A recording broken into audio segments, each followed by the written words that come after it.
we got cut off. My computer froze. So we're picking back up where we left off. Thanks for your patience. Yeah. So where we left off, we were talking about this idea of shame and where it comes from in my life, and how the idea of who God is and how that was kind of formed inside of me has now is like portrayed on the outside in my relationships with other humans.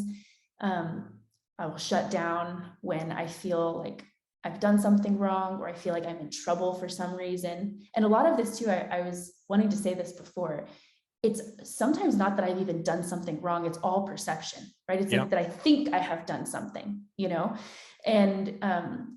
and especially even in my motherhood, I'm learning this with my kids, that it's like, they're my babies, right? I'm just their mama. But to me, I have this idea of what parenting looks like or what I should be. And if I feel like I'm falling short of that, this disconnect can happen where I'm realizing now it's shame. I'm feeling like I'm not living up to the expectation that I have of what a mother should be. And so instead of bringing my babies in closer and like loving them harder, I like distance myself emotionally. And I'm like, maybe if I just cook a better dinner, or if I just like make sure that like these things are taken care of, it's all deflection because I'm trying to be something in my mind. And so because of this, I'm starting to challenge myself to stay open. And like you were saying too, like if you had just, when we talked before, you said that you would put your hand down on the burner, right? And after your mom had told you not to. And so you ran because you were afraid. But what if you had just run to her, because ultimately you hadn't done anything wrong. You were innocent. Yeah, she would have hugged me and she would have put my hand under the cold water and I wouldn't have burnt so bad. But so I guess what I'm saying is like, that's almost, how is that so intrinsic to humanity that we'd even do that as 5-year-olds? Or, like, that's weird. Yeah. And he doesn't even condemn us for that, know?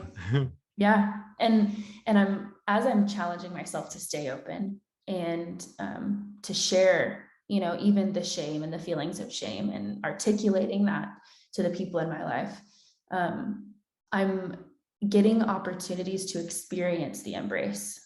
Yeah, right? Good. Yeah, to experience. And it's also very healing, because when I have been vulnerable in situations that were unsafe, it's reinforced that belief, right? That when I'm feeling unsafe or I'm feeling like something's wrong and I do come and that door is shut, because that sometimes happens too, right? Yep. With humans, that door is shut, it can reinforce that belief that you are bad, or that there is something intrinsically wrong. So as I'm starting to stay open, it's not an active test of relationships, but it's just staying open to see if I can be received in love. And then when I am, by these people in my life, it heals that core wound. Very good. In a great way. Yeah, I see this all the time in 12-step recovery too. You've got these folks who suffer various addictions, and they're like, well, why do they have the addictions? Oh, because they are medicating some shame from a previous wound. And so one of the things that happens in 12-step meetings, for example, and with a sponsor, is you get to have an ongoing experience of someone embracing you without judgment. And sometimes it's kind of funny, like the person will come and they're all full of shame and they're like, I got to admit I've had a relapse or whatever. And then the sponsor or the group will go, well, of course.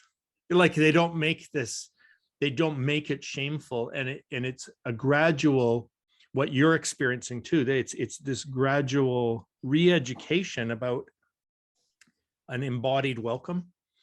And so you could even say it's like, well, you are gravitating towards that kind of welcome, and that kind of welcome is God embodied, right? It's not like there's God out there somewhere, and then there's people over there somewhere. It's like for John in 1 John, it's just like, well, it's all kind of the same thing. I'm meeting God in those relationships. They are where God is happening for me as embrace. Yeah. And then you start to realize, okay, these are my people. And it's so tragic that those who've named the name of Jesus as their Lord have often been those who have excluded others and driven them away. And it can be a bit weird when those who don't are the most like Jesus, but it's not always that way. But I am just saying, it's like you're kind of following divine love into the arms of those who listen to you without judgment and who wash away your shame. Yeah. And that's a good journey. Yeah, it is. Yeah. And that's where, like what we've talked about with the trauma of deconstruction and the liberation of deconstruction, that's where I'm finding the liberation in it. Yeah. It's in those moments and in those relationships, but specifically moments, right? Of staying open and just like being naked in the garden, right? And with wearing the shame and having someone be like, and I love you. Yeah, like not belonging. even in spite of this, right? Like not in spite of it. I love all of you. And that has been from the very beginning why I never wanted to throw Jesus out of my life with the other stuff, right, that I was throwing out. Because consistently, the relationship that I had with this man in my life felt that way, right? But nothing else outside of that felt like it matched or mirrored it at all. And so now, even though it's been scary in a lot of ways, and there has been a lot of loss, and I did go through a period of time of feeling like I had lost everything, that's that marriage of like divine and human, which is what this endeavor I feel like I'm on in my life is, to like hear the stories of other people and what their idea of that is. That's what it looks like for me. It's like Jesus was fully God and fully man. What does that look like in my life? Like, what does that mean for me? And what does that look like in humanity? And it's showing up in the way that you can come with all of the shame in a vulnerable place and be embraced there over and over and over again. And everyone's story of that looks different, right? Like, my story, and it's surprising, isn't it? Like, yeah. And that's like what you were saying with how some people who don't necessarily like claim Christianity or to know who Jesus is look a lot like him, right? It's those stories too, that they have some experience within the mystery of who God is and what that means for humanity, that we all have shame and we all have a way that we deal with that. And it looks a lot like hiding, and our hiding, the mechanisms that we use to hide is different from human to human. But the open embrace of love is kind of the theme of what I'm hearing in people's stories that are similar to mine, whether or not we have the same belief systems. And that is still, again, like challenging any fear that I have related to deconstruction. Because like I said, I could go back there sometimes, right? And be like, am I missing the mark? But then I'm met with these experiences of people who are just all humans, just again, in the ocean, right? Like, life is a slippery slope. We're all on the same journey, but somehow through all of the mess and all of the pain and all of the trauma, they manage to stay open and receptive and connected. And that is who God is. Yeah. To me. I'll tell you one story that illustrates what you're saying. And it has there's some wonder in it. So my life was imploding in late 2008, early 2009. It was the most shameful I had ever felt. It was the most broken and defeated I felt as a person. And I was ruining my marriage, and I was feeling quite suicidal, which is a chronic thing in my family.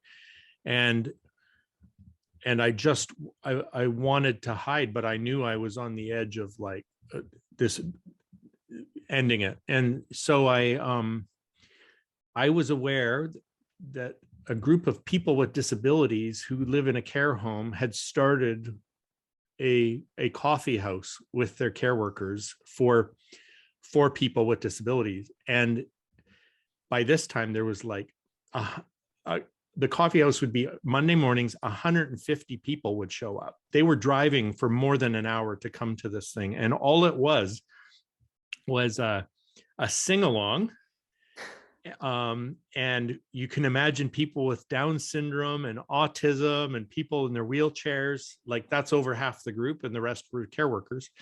And they're singing along to these old time hootenanny kind of songs. And they've got tambourines going and flags waving. It was so fun. And I thought, and then they would have coffee and some cupcakes or something. And so I thought, if I can get down there, it will be like a little bit of, it'll be a cup of cold water for me, right? So I get down there and I'm still hiding, right? So I'm hiding in the back, hoping to be left alone, but just sort of letting the joy of these folks soothe me a little bit. And, well, on the stage, there's a guy named Kit, and he was a guy with Down syndrome, and he was quite severe. He was not verbal. And he's on there playing the djembe, and to his own, marching to the beat of his own drum.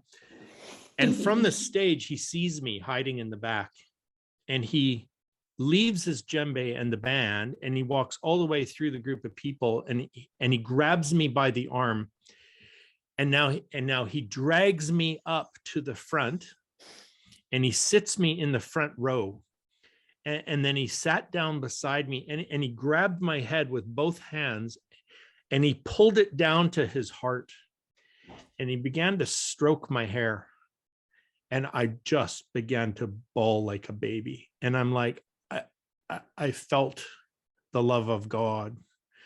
And it went in a way that I had never experienced in my whole life. And when I say bawled like a baby, I don't mean like crying. I mean like bawling and without shame. And because what I would call the Father's love was ministering to me through Kit to wash that away and to save my life, really. And I'm like, oh my goodness. And so I think one of the elements, and it reflects in your stories as we go, even in the deconstruction process that drags us through periods of alienation, if we could just trust the hand of God in those folks to bring us back into place of belonging, that's the love of God.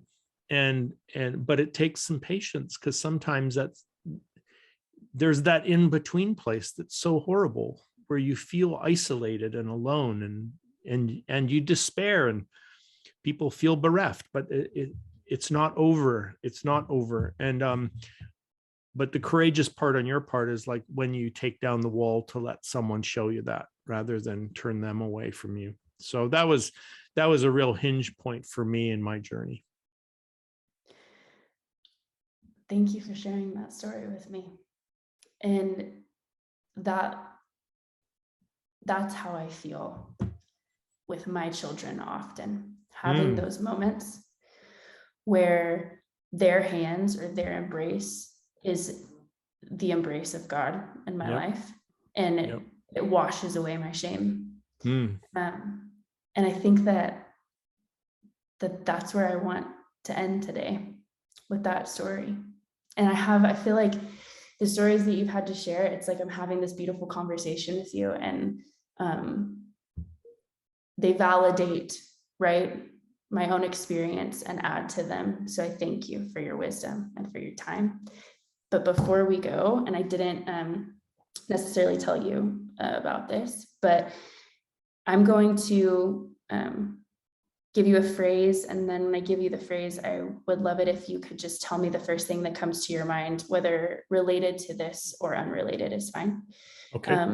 But when I say keep looking up, what does that bring up in you?